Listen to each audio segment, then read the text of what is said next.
Remember, during the Old Testament time, yan, sana maganda. Naalala niyo po ng panahon ng Israelita ay kasalukuyang nasa ilalim ng mga alipin ng mga Ehipsyo. To give you a little background, noong panahon ng lumantipan, ang Egypt sa panahon ni Moses ay isa sa mga makapangyarihang bansa noong panahon na yun. At sila yung mayroong pinakamakapangyarihang sandata at makinarya pagdating sa larangan ng digmaan. Kumbaga sa panahon ngayon, may mga bansa sa magandang panahon natin na kinikilalang kapangyarihan gaya ng Amerika, China, Russia, Japan, at iba pang mga modernong bansa. But noong sinaunang panahon, ang Egypt, siya ang isa sa mga makapangyarihang bansa ng panahon na yun. At siya ay naging makapangyarihan sapagkat siya ay maraming tinatawag na makinarya at sandata. At ang mga makinarya noon ng mga Egyptian ay yung mga tinatawag na karwahe. Karwahe. Kumbaga parang yan yung tangke nila noon, yung tank ngayon, no? And then, meron din po sila mga kabayo. Kaya noong mga unang panahon, kapag maraming kabayo, malakas ka. Pag ikaw ay on foot lang, ang pakikipagdigma mo, kung on foot, yung lumalakad ka lang, combat lang, at wala kang kabayo, dihado ka na doon. Ibig sabihin, lugi ka na kaagad. Mahina ka. Lamang na ikaw ay matalo sa isang pakikipagdigmaan.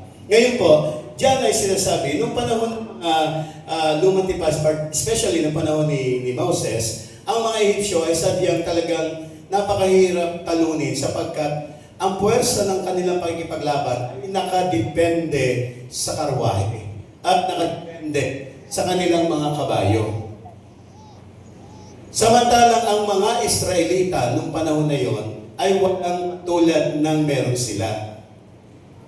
Good thing, walang karwahe ang Israelita, walang kabayo ang mga Israelita, ngunit meron ang mga Israelita na Panginoon. Amen? Wala silang karwahe, wala silang kabayo, pero meron silang totoong Diyos. Come on, kung gusto niyo palakpakan ng Panginoon. Ang tiwala ng mga Ehipsyo sa pakikipaglaban para sa kanilang tagumpay ay nakadepende sa mga karwahe. Nakadepende sa mga kabayo. Ngunit sinabi diyan ng Panginoon, ngunit ang sino mang nagtitiwala sa Diyos ay hindi pababayaan ng Diyos. Naniniwala po kayo? Yes. Na ang sino mang nagtitiwala sa totoo at buhay na Diyos ay mananatiling nakatayo. For they are brought to their knees and fall, but we rise up and stand firm. To those who trust in the Lord, they will rise up and stand firm. But if those who will trust in chariots and horses will fall. That is the word of the Lord. Now, what message I am trying to say dito sa message ko ito? The chariots and the horses representing the physical.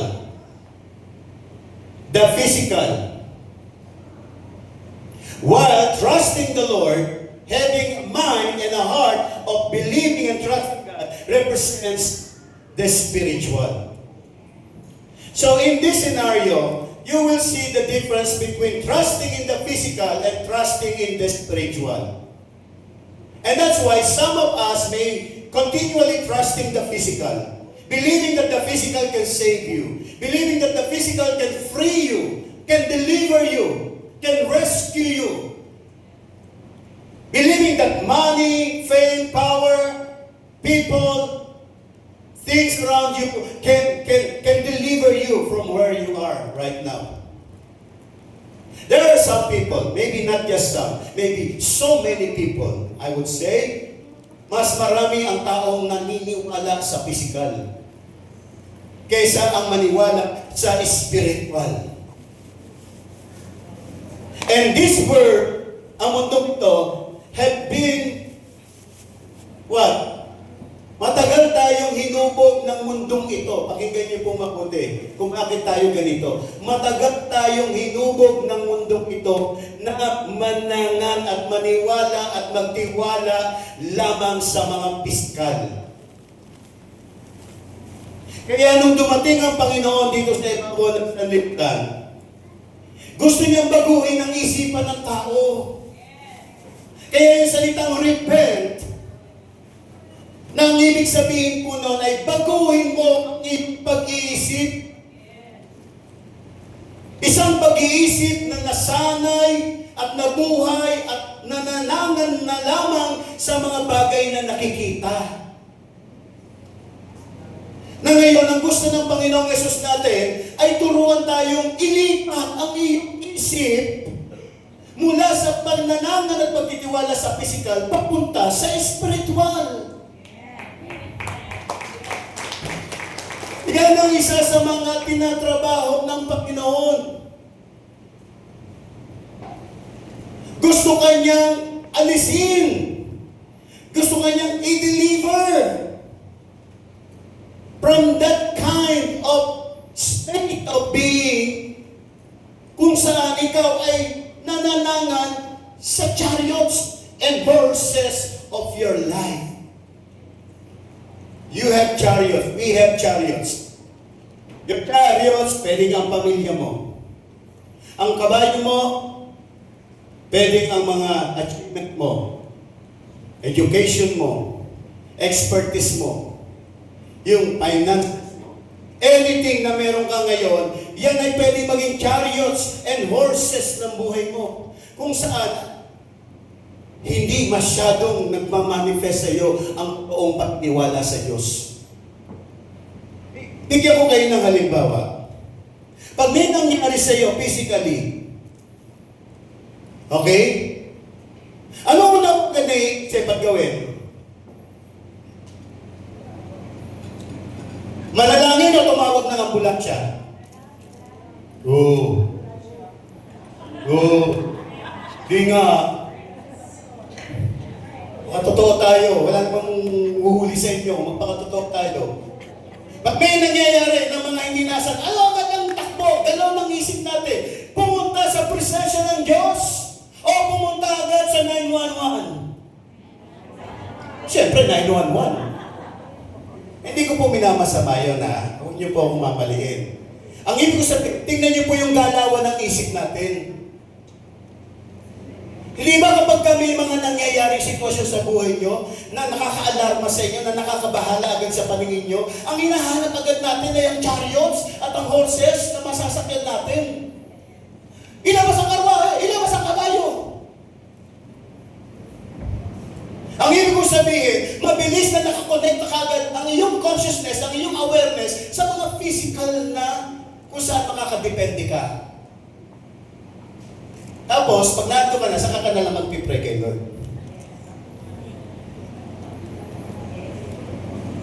So, anong naunang natin? Saan natin unang nilalagay ang tiwala? Yung connection and alignment of your faith and believing. Most of the times, you immediately connect and align yourself to your chariots, to your horses. Nakaka-relate na kasabay po yung iba. Naintindihan po? May mga kanya-kanya. Yung mga physical na bagay na nakapaligid sa atin, whether sa inyo yan o hindi, na nag-exist, yan po yung madalas nating pinupuntahan agad kung saan dinidependihan natin. Amen? Alam niyo po ba, kapag kayo ay magsagtitiwala sa chariots and horses nyo, nasasaktan ng Panginoon. God takes offense. He takes offense. Whenever He sees you, putting your trust in your chariots and in your horses, nasasaktan ng Diyos. Remember, God is a jealous God. God is a jealous God. Isa sa mga pinagsesto sa Diyos ay kapag nababasa at nararamdaman niya sa iyo na mas nagtitiwala ka sa mga pisikal. Danas ko na po yan. Maraming beses akong naglagay ng tiwala sa physical real ng buhay ko. Pero walang nangyari. Pero nung sinimulan kong ilagay ang aking tiwala sa tinatawag na spiritual realm o doon sa mga principles ng God, may nangyari. Amen?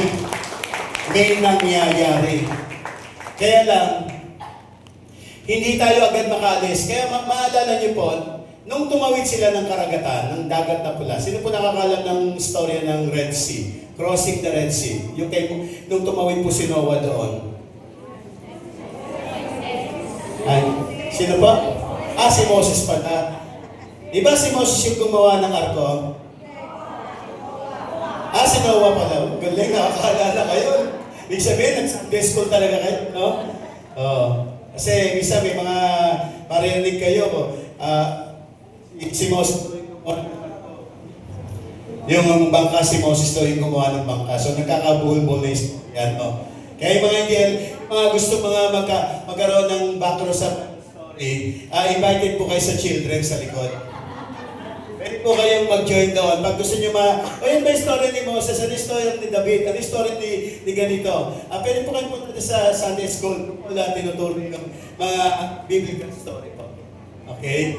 Nakukuha po natin mga kapatid. Napapasin niyo po, di ba tumawid sila ng dagat? Di ba tumatawid sila? Paano tumawid yung mga Israelita? Anong sasakyan nila? Wala. Lakad lang. Tapos hila-hila pa nila yung mga pamilya nila, tama? Hila yung asawa, hila yung mga anak, apo, at hindi lang kami, hila pang kalabaw, baka, kambing, tupa, tapos may mga kargada pa yan, hila lahat. Talagang lahat, wala silang ibang gamit na makinarya, pero lumalakad sila kasi meron silang sinusundan. Ang sinusundan nila ay si Moses. At si Moses ang kinagawa ng Diyos para pangunahan ang bayan ng Diyos na kung maniniwala at susunod lang ang bayan ng Diyos kay Moses, sila ay madi-deliver from the hands of the Egyptian, from death and from anong problema. So, malakad lang sila. Pero naalala niyo po ba, di ba habang nabiyak ang dagat, sumunod ang mga Egyptyo? Sumunod sila, di ba? Sabi nila, habulin niyo yan!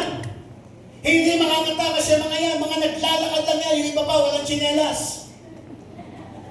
Marami diyang corals na mga bakang kakasugat-sugat ng mga panyan. So babagal yan at wala silang sasasaka. Kaya confident yung mga Israelites na habulin ay yung mga Egyptians na habulin na Israelites kasi they are confident because they have chariots, they have horses. So tumawid din sila ng dagat habang nakikita nila yung magkabilang gilid kung saan ang tubig ay gigantic, nakikita nila ron. So, by the way, the sea represents death. Ang dagat na natin, pansamantala, ay simbolo ng kamatayan. Kung saan, kung magtitiwala ka sa Diyos, pakinggan niyo po, kung magtitiwala ka sa Diyos, malalampasan mo ang kamatayan. Hallelujah! Lahat na nagtitiwala sa Diyos, hindi kayang lamunin ng kamatayan. Hindi ka matatabunan ng kamatayan sa mundo, sa buhay mo kung ikaw ay nagtitiwala sa Diyos. Anong nangyari? Ang mga Egyptyo na punong-puno ng tiwala sa kanilang mga karwahe at kabayo habang tumatawid, paniniwalang kanilang muling makakapture ang mga Israelita. Matapos na maitawid ng Diyos ang kanyang bayan na nagtitiwala sa kanya mula sa kamatayan na nakaamba sa kanila. Nakaamba ang kamatayan. Yung dagat sa kaliwat kanan na tubig, nakaambayan na parang kamatayan na anumang oras ay pwedeng dumagan sa iyo. Ngunit nang makatawid ang bayan ng Diyos na nagtiwala lamang sa Diyos, agad-agad ibinaba niya ang tubig hanggang matakluban ang Egyptyo na ang tiwala ay nasa karwahe at mga kabayo. Sila ang kinain ng kamatayan. Sila ang kinabunan ng kamatayan. Ang mga Egyptyo, kundi ang mga tao, ang mga Egyptian, they represent people who put their trust in the physical. Lahat ng mga tiwala ay nasa pisikal. Hindi makakatakas sa kamatayan.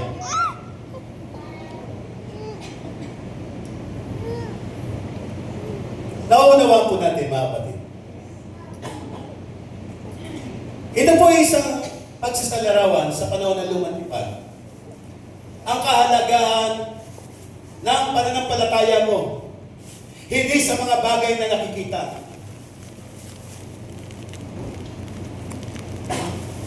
Oo, malakas yung tao, kasama mo. Malakas, may pera, may talino. Kaya ikaw, kumpante ka. Sinasabi mo, malakas ang ganito. Matalino yan, masipag yan. It's like saying, you trust your chariots. Hindi kami magugutom, hindi kami mawawala, hindi kami magkukulang. Ang dami yata namin pera. May maganda kami trabaho, may maganda kami negosyo. Meron akong supportive na family. Meron akong supportive na kaibigan. Yung company ko, matatag yan.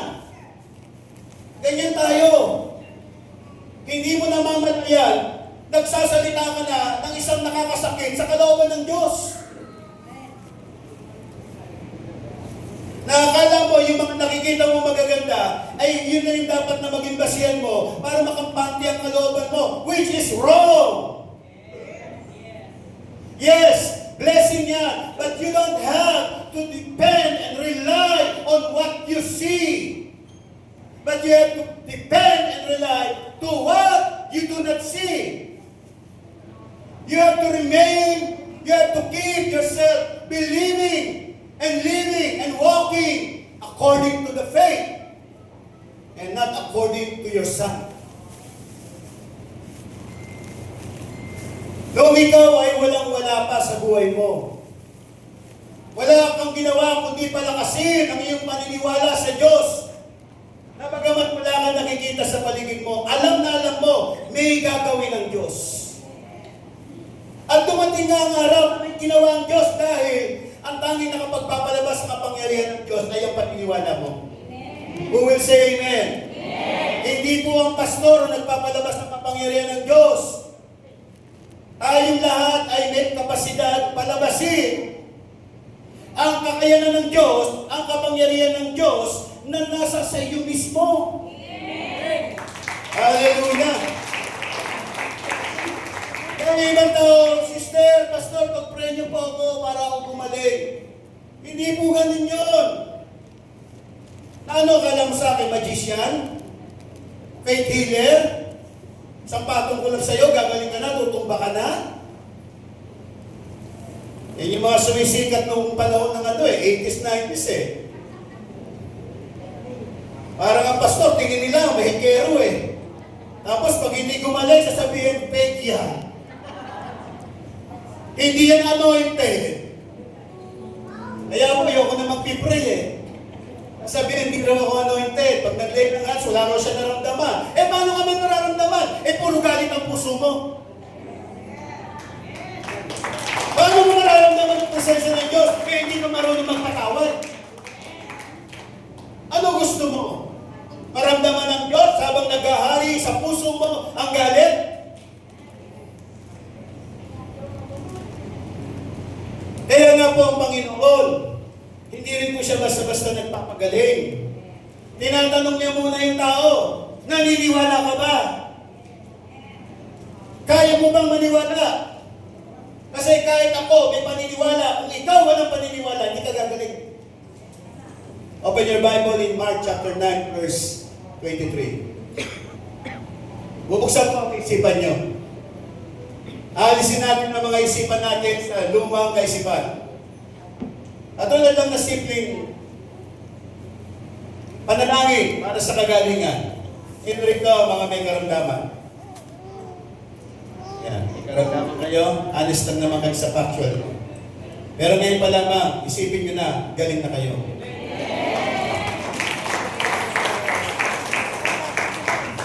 Ang sabi sa chapter 9, verse 23, if you can what? Kung kaya mo, kayang alin? Kayang ano? Ano you can. Kung kaya mo, Lord, akala ko ikaw na bahala.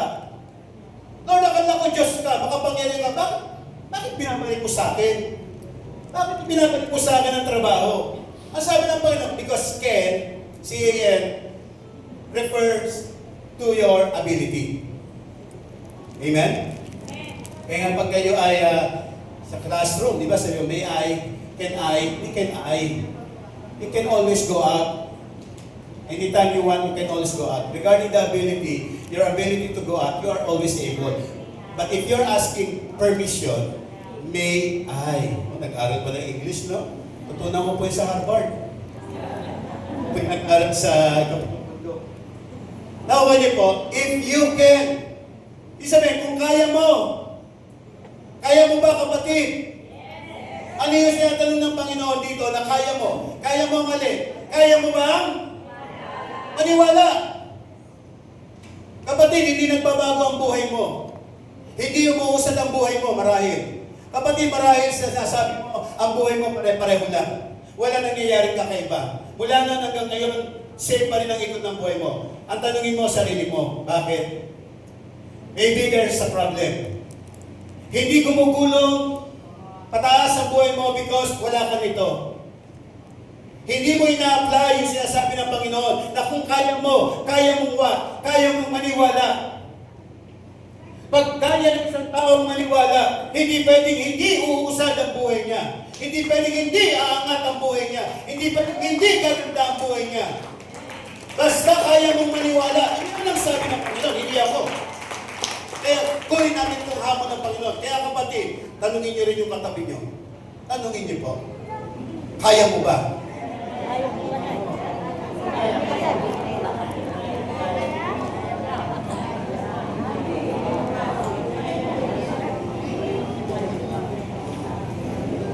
Maraming tao na pagod na. Tanong nyo nga rin katabi, pagod ka na ba? Tanongin yung katabi nyo, pagod ka na ba, kapatid? Maniwala. Alam niyo po, yan ang wag na wag nyo kapapaguran o katatamaran. Ang maniwala. Yan na lang ang natitirang sandata na meron tayo para kahit wala tayo ng maraming bagay ay makakapamungay pa rin tayo nang naayos sa kagustuhan ng Panginoon. Amen? If you can say Jesus, everything is possible. Possible. If you can, dugtungan natin, if you can believe. Jesus said, if you can believe, everything that you want, everything that you desire, everything that you ask in His name is possible. Hallelujah! Hindi po ako nagsasabi niyan. Kaya huwag niyo po ako sasabihan ng extreme ako. Kung may sakit ka ngayon, alam mo ba, miski hindi ka pumunta ng doktor, gagaling ka. Kahit hindi mo uminom ng gamot, pwede kang gumaling. Hindi pa, hindi ako nag-ano sa inyo. This is the word of the Lord. If you can believe, you can be healed. Even right this very moment, you can be healed. The only question is, if you can.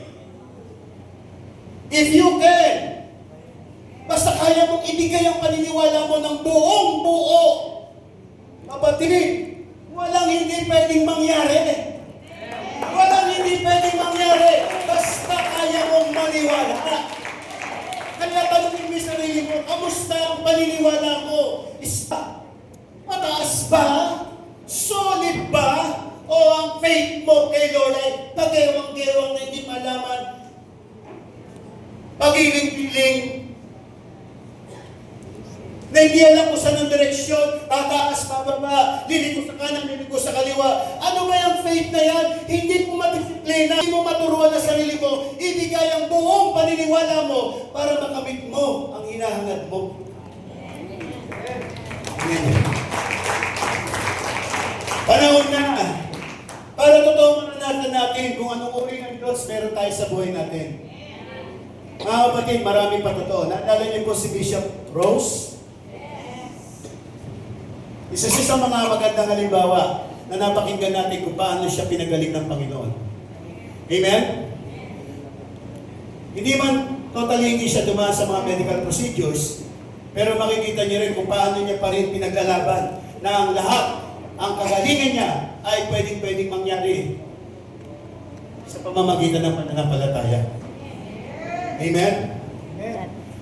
Bagamat yung mga tao nasa paligid niya, kung naalala niyo po yung message niya, yung testimony niya, bagamat yung mga tao sa paligid niya na nagmamalasakit, na tinutulungan siya, ngunit gusto niya ipakita, it is not by chariots, nor horses, but it is by trusting the Lord with all your heart, with all your soul. Amen? Kaya, kahit sa mga oras na ito, kung pag-uusapan ay karamdaman, may sakit ka, may nararamdaman ka, kapatid, walang ibang makakapagpagaling sa iyo, kundi ikaw rin. Yung pananampalataya mo. Hallelujah. So, ano bibigay ko lang? Ipag-pray kita na lumakas ka. Hindi po ako mag-aalis ng sakit mo. Kaya nga kahit yung mga pinagaling ng Panginoon sinabi, naniniwala ka ba? Nananampalataya ka ba? Pinagaling ka ng iyong pananampalataya. Yan ang sabi ng Panginoon. Meron kang gusto sa buhay mo, gusto mo masenso? Hindi ka basta asenso kung wala ka rin pananampalataya. May problema ka, gusto mo malampasan ang problema mo, hindi mo yung malalampasan by prayer lang. Kailangan magpakawala ka ng pananampalataya mo na iyan ay kaya mong pagtagumpayan. Huwag kang mag-iisip ng hindi mo kaya because the moment you say, I cannot, the moment you think and feel that you cannot, you don't have to problem the situation. You don't have to worry what's really happening around you in the physical. All you have to worry is whether you believe or you don't believe. That's all your business in life. Ang pinaka-business natin is to master your believing in the Lord. To master your believing to the unseen, which are the principles of God that affects us all the time. Amen? So it is not by might nor by power, but by the Spirit of the Lord. Now, kaya ano sabi sa Mark 11:24? Ano sabi sa Mark 11:24? Ito, alam niyo na po ito. Ano sabi po rito? Therefore, I tell you, whatever you ask for in prayer, believe. Diyan tayo madalas nagkakaproblema. Pray ka ng pray. Hingi ka ng hingi. Ang dami mong gusto. May problema ka sa believing mo. Anong sinasabi kong problema sa believing mo? Hindi mo may-align, may-connect yung state of being mo, which is your mind, emotion, and will. Hindi mo magawang turuan ang iyong isip, damdamin, at kalooban, kumonekta at maniwala doon sa sinasabi ng Panginoon. Mas naniniwala ka doon sa nakikita ng mata mo. Hello? Alam niyo po, kwento ko lang. Nagpunta po kami ng Ilocos ng ating pamilya. Nakita niyo po doon sa post ko, ikot po kami, nag-loop kami. Loop, as in literal, ikot namin yung Luzon. Yung po ay dapat mga 5 days to 1 week iniikot para hindi tuloy-tuloy. Para may pahinga. Yung sasakyan at may pahinga rin yung driver. Alam niyo po kung ilang araw lang po namin inikot yun? 2 days lang po. Kaya patang-pata po yung katawan ko. 1 linggo po akong hindi pa nakaka-recover. Pero po rin ang Panginoon, may lakas na binigay ang Panginoon. So umikot po kami doon sa Ilocos Norte, sa Kaway, sa Bela, Cagayan, Tugigaraw, tapos sa Isabela, tapos Gapan, Ecija, pabalik na ng... Talaga inikot namin gano'n para sinirtaling kami doon sa ano. So halos sa 48 hours siguro yung pinaka-driving ko doon. Mga tinatawag na maybe mga 40 43 hours driving. 5 hours lang yung tulog at yung tinatawag na stopover. Kaya hindi po kami namasyal noon. Kasama namin ang baby namin, nakikipagsabayan. Bakit po ako pumunta doon? Kasi nagbukas po ang Panginoon sa akin ng isang opportunity na makakuha ng project po sa North. Ito po yung tinatawag na solar farm. I-share ko po sa inyo yung joy. Amen? Ako po pag may blessing, may ginagawa ang Panginoon, sinishare ko po. Hindi po para ipagmalaki o ipagyabang yung sarili, kundi para ipakita natin na may Diyos tayo. So may nag-offer po ng opportunity para po makapag-subcontract po ako doon ng installation ng solar panels. At hindi po biro ang pinag-uusapang halaga ng labor cost doon pagdating sa installation. Millions po ang pinag-uusapan. Kaya talaga sabi ko, dapat palitan na ito. Marami nang papalitan din. By faith. By faith. Alam niyo po, million po ang pinag-uusapan. At para masimulan ko po ang isang location, like Isabela, bago yung Ilocos, bago yung Gapan, tapos there are two more doon sa lugar na yun. I need 1 million para po doon sa deployment and kick-off ng operation. Tanungin niyo ako kung may 1 million ako.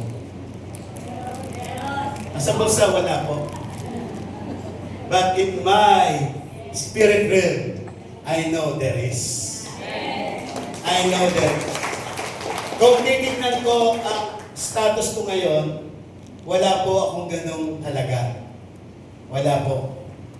Pero hindi ko po siya tinanggihan. Hindi ko po siya inatrasan. Hindi ko po siya pinanghinan ng loob. Dahil alam ko, Lord, binigay mo to.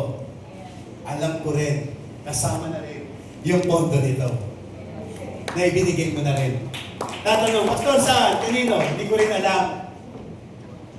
Kasi pag naniniwala ka sa Diyos, hindi mo alam. Hindi mo talaga alam kung saan manggagaling ang kalawan ng Diyos. Pero pag naniwala ka, magbubukas na lang yan kung saan-saan ang mga pintuan ng opportunity para tugunan ang iyong pananampalataya ng Panginoon. Amen. Ganyan-ganyan kami sa Diyos. Hindi ganyan sasabihin, anak, ikaw ay ganito kasi ganito punta ka doon sa ganito, kaya kasi ganito. Basta ang gusto lang ng Panginoon, maniwala ka lang, i-feel mo lang, ariin mo na anumang hiningi mo sa kanyang pangalan, ay tinanggap mo na. Hindi ba mananangan? Kasi, alam mo, magkakapondo ako kasi meron akong matalik na kaibigan na mayaman, na pautangin ako, kahit umin ako. At saka meron din akong pamilya na magulang na mapera at mayaman. Pahiramin din ako noon.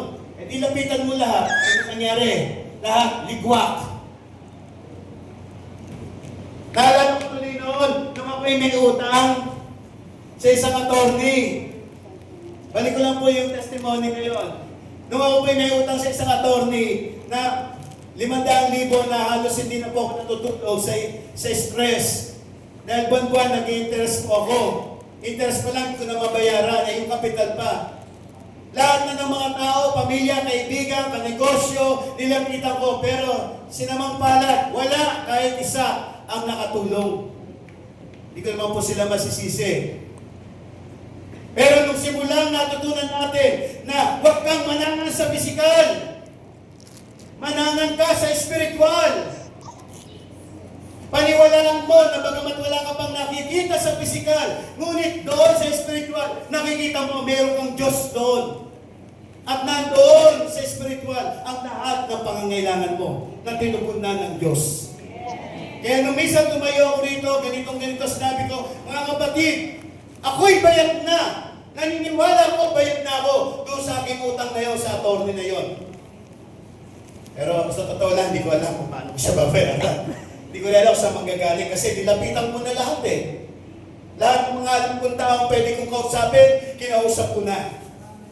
Pero hindi po nakatugon sila sa aking paglapit. Pero alam niyo po, pagkatapos kong ilagak ang aking buong kaluluwa, buong isipan, damdamin sa totoong Diyos na siyang totoong nagkakaloob sa atin ng ating mga panalangin at pangangailangan.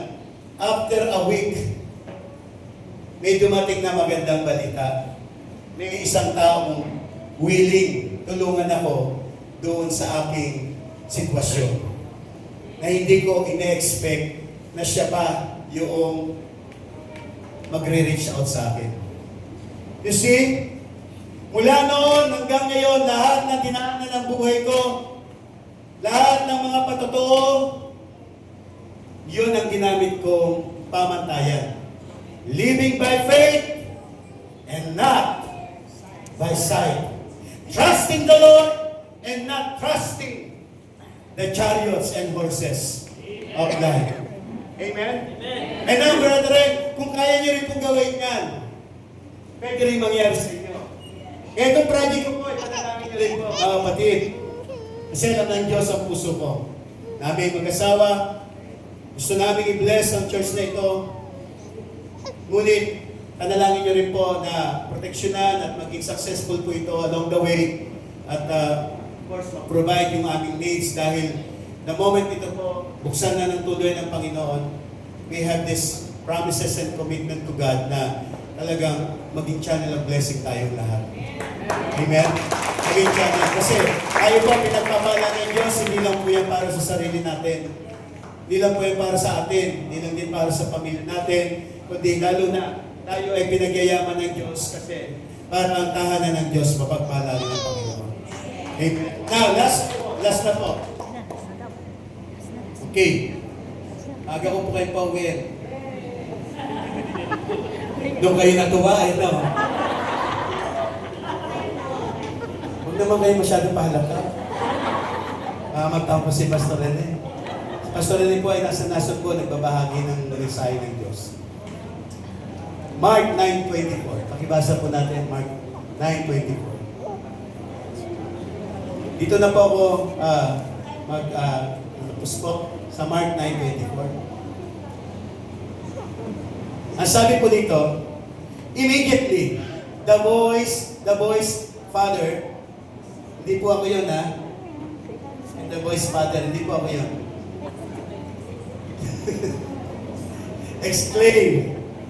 Exclaim, I do believe. Help me overcome my unbelief. You see, gaano kalaga, kapatid, may problema ka ba sa iyong paniniwala? Nag-struggle ka ba sa paniniwala mo? Nahihirapan ka bang maniwala talaga?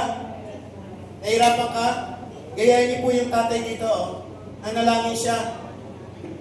Panginoon, tulungan mo ako sa aking unbelief. You have to resolve that problem. That is the problem of many people. Are you listening? Nakikinig po kayo? Yan po ang suliranin ng maraming tao. Yung lack of believing o yung unbelieving. Amen? Pag kulang ka o wala kang paniniwala, kapatid, manalangin ka sa Diyos, napalakasin ka para matuto kang maniwala. Alam niyo po, di ba sabi nga, I can do all things through Christ who strengthens me. So, ano yung strengthen sa iyo ng Panginoon? Ano pinalalakas niya sa iyo? Kung siya ay nasa sa iyo at pinalalakas ka niya para magawa mong lahat, ano yung pinalalakas niya sa iyo? Yung paniniwala mo. Yan na, malinaw ha?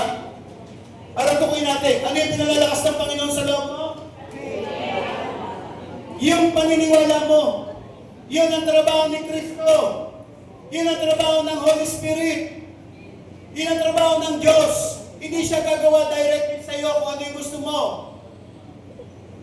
Ikaw ang gagawa noon sa pamamagitan ng iyong pananampalataya at dahil palalakasin ka ng Diyos, lalakas ang pananampalataya mo. Amen?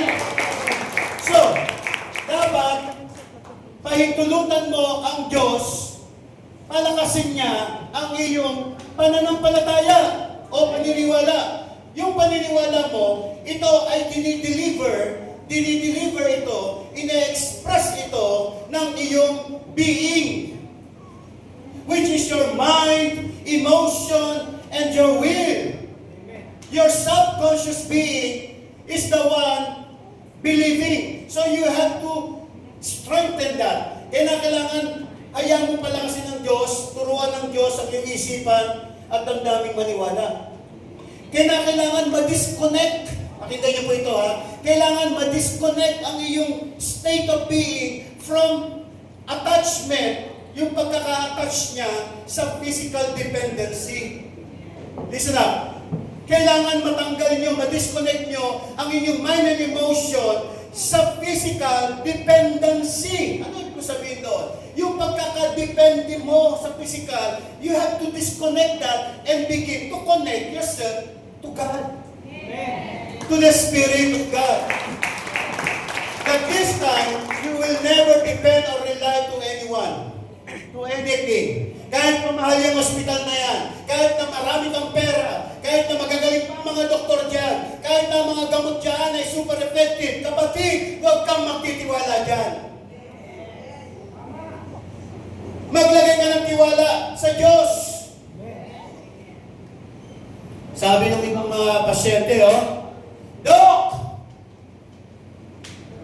Gawin niyo ang lahat. Handa akong magbayad ng kahit magkano. Nakarinig na kayo ng gano'n? Dok, magbabayad ako kahit magkano. Gawin niyo lang po lahat. Gumaling lang ang aking mahal sa buhay. Narinig niyo na po yan? Madalas ko yung maririnig sa mga may pera.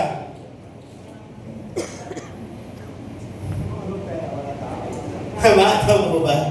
Siyempre naman, may pera ka eh. Diba? Gawin niyo lahat. Gumaling lang po yung aking nanay, yung aking tatay, yung aking anak, o kung sino man yan. Handa niyong bayaran ng kahit magkano. Imagine that. Kahit ikaw uubos pa ng pera niya yan, ng yaman niya, gumaling lang. Handa siyang ibigay lahat. Amen? Kaya natin yan yung nangyari doon sa babaeng duguan ng 12 taon. Siya yung nagsabing, Dok, matanggal mo lang ang pagdurugo ko ng 12 taon. Kahit buong yaman ko, ibibigay ko, gumaling lang ako. O ano nangyari sa babae? Gumaling ba? Gumaling po ba yung bleeding woman? Hindi.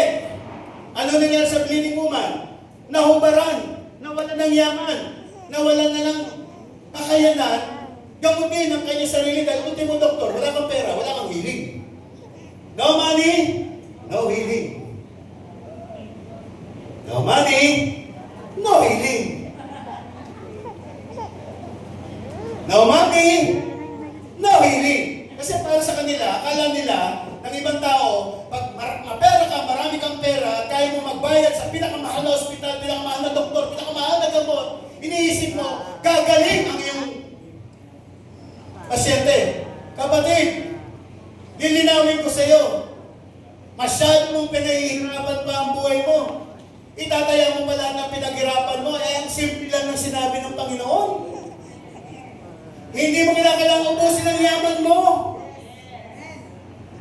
Hindi mo kailangang ibayad ang lahat ng pinaghirapan mo. Sa ospital, para gumaling ka, magbabayad ka ng pera.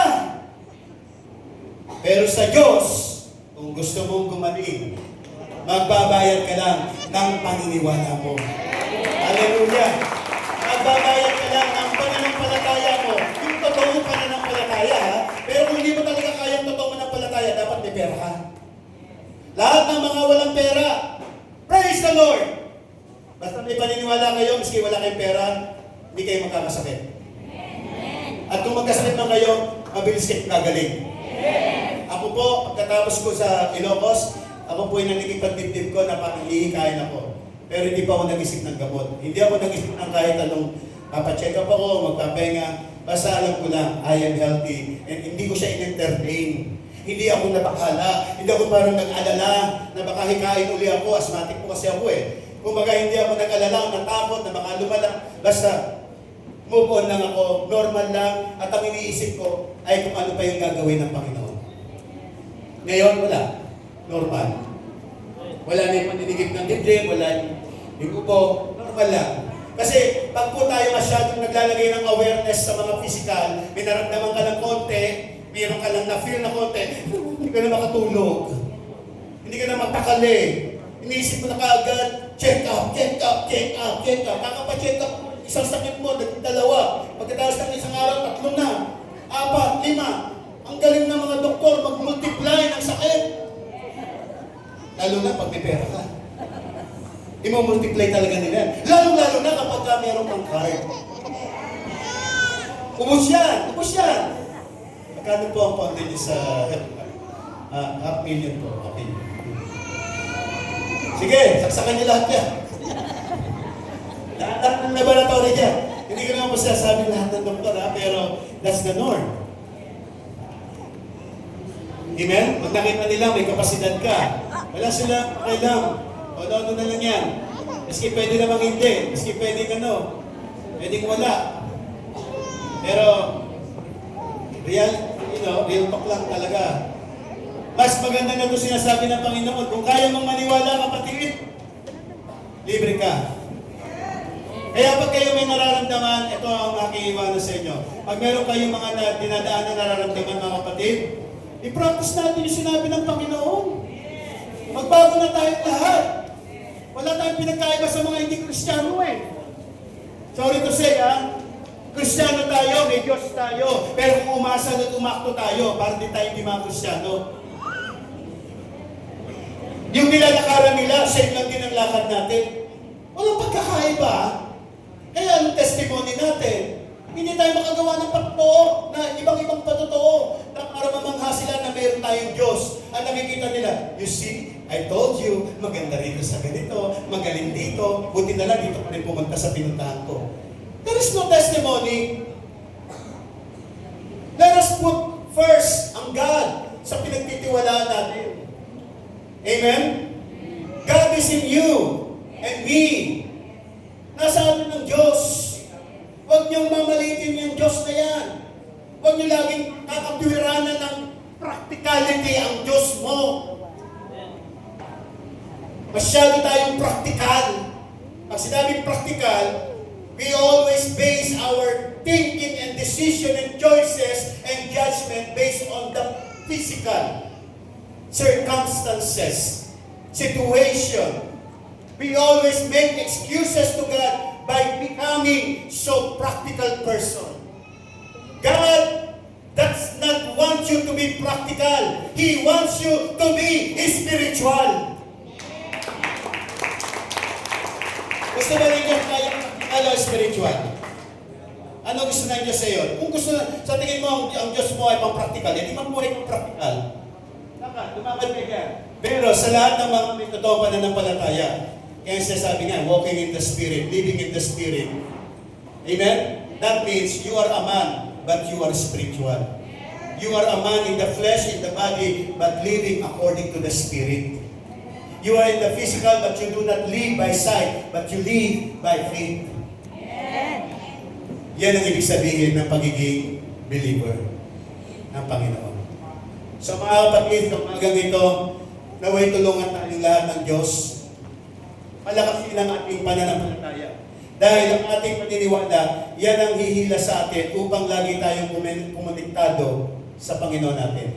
Kahit ano pa ang mga dinadaanan ng buhay nyo, kanya-kanya tayong, iniikutan ng buhay. Pero isa lang ang common ground natin, paniniwala sa Diyos. Amen?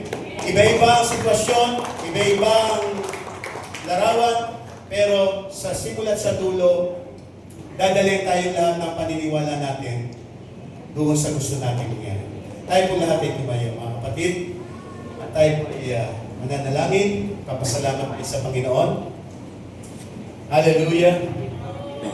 Thank you, Lord. And also, let us prepare our tithes and offering at the same time while we are praying. Let us pray and ask the Lord's grace and strength and power sa buhay natin. Panginoon, maraming salamat po sa oras po ito. Sa mga salita mo na amin pong pinakinggan at tinanggap sa umagang ito.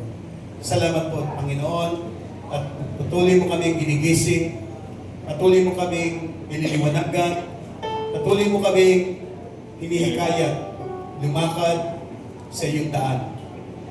As Jesus said in John chapter 14 verse 6, my brothers and sisters, Jesus said, I am the way, I I am the truth.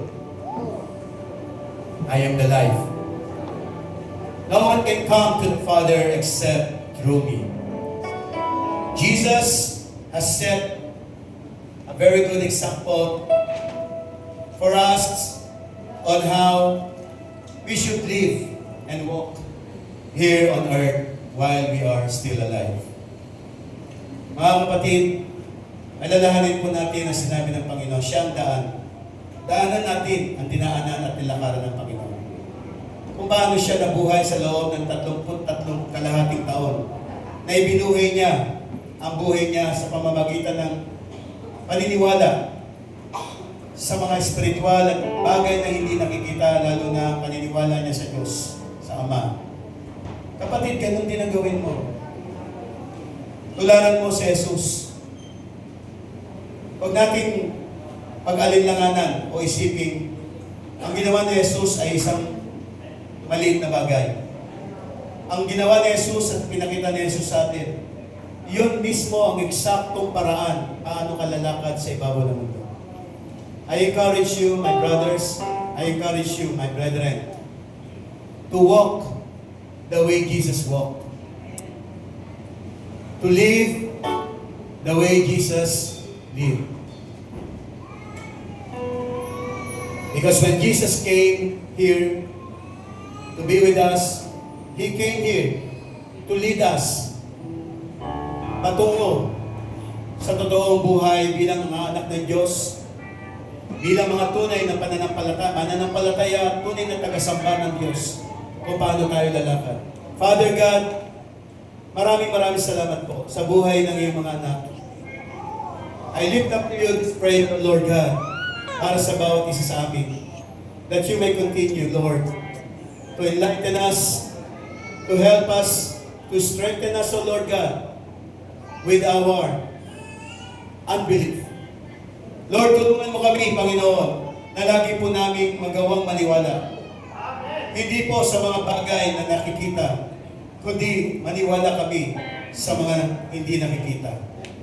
And you, O Lord God, hindi ka ba namin nakikita at ang lahat ng mga prinsipyo mo, hindi man namin ito nakikita. Ngunit naniniwala kami, Panginoon, na ang lahat ng katotohanan. Sapagkat ikay katotohanan, Panginoon. Maraming salamat po, Lord God, sa buhay mga kapatid ko. Pagpalain niyo po sila sa kanilang naging pakikinig, na muwis nilang malakas at merong kaliwanagan sa kanilang puso at isipan. I also pray, Lord God, sa magbibigay po ng mga tithes and offering. Once again, Lord, you will continue to pour out your blessings upon blessings, abundance upon abundance, Lord, wealth, riches, and prosperity in every aspect of our lives.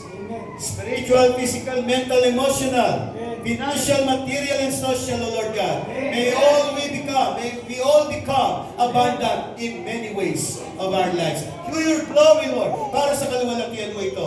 Sa pangalan ni Jesus, sa iyong kapasalamatan at kaluwalhatian, in Jesus' name, Amen.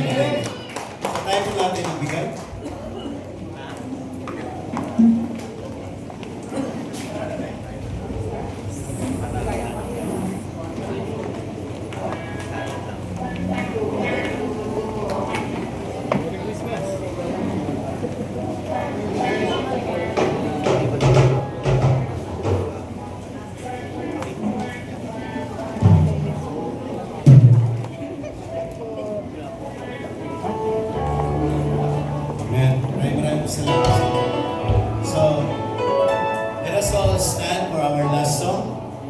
Closing prayer, our benediction. So let's have our last song. Everybody please stand up. Amen. Ay po natin tumayo. Pakikamayin niyo mga kapatid niyo, mga kapatid. Pakikamayin niyo. Pakikamayin niyo. Bless the Lord, oh my soul. Sing His praise.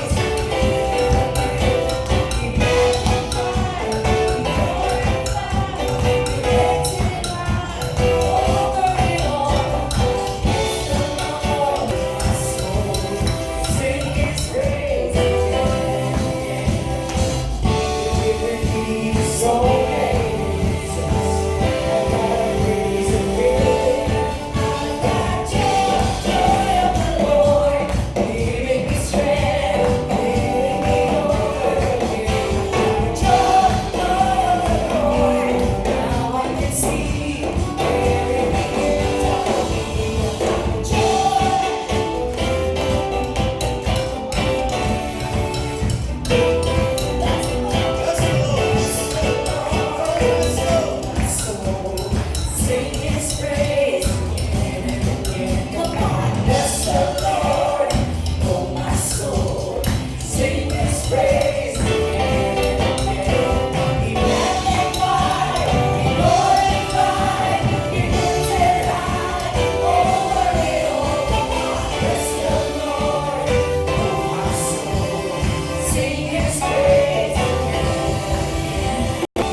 Amen. So, palapan natin muli ang Panginoon.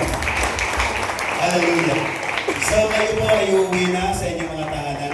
Pakikamayan niyo po muna inyong mga katabi at kamayan niyo lang po ng di pagmamahal. And the love of the Lord. As brothers and sisters, let's handshake po yung ating mga kapatid. Amen. Yan. So, tayo po ay magka-benediction po. Thank you, Lord. Taas po natin ang mga kamay. Ang pagkataas po ng kamay ay hindi isang ritual na ginagawa natin. This is a gesture of your hearts and faith and love to God. Amen? Come on, taas niyo po ang inyong mga kamay and I will release the blessing, the benediction for this day. In the name of Jesus and by the power of the Holy Spirit, sa Diyos na ating sinasamba at pinaglilingkuran, nanananahan sa inyong mga buhay. Mga kapatid, I ask God in you to strengthen you. I ask the God in you to bless you and all the works of your hands. I ask God in you to bless your family. I ask the Lord God in you to provide all your needs and to keep you healthy and happy, even in the midst of sorrow and difficulties. God in you become your joy, for the joy of the Lord is your strength. In the name of Jesus and by the power of the Holy Spirit, may you receive the abundance and the divine blessing of the Lord. May He cover you and empower you from within to without, from the top of your head down to your knees and throughout your family, works, office, business, employment. In Jesus' mighty name,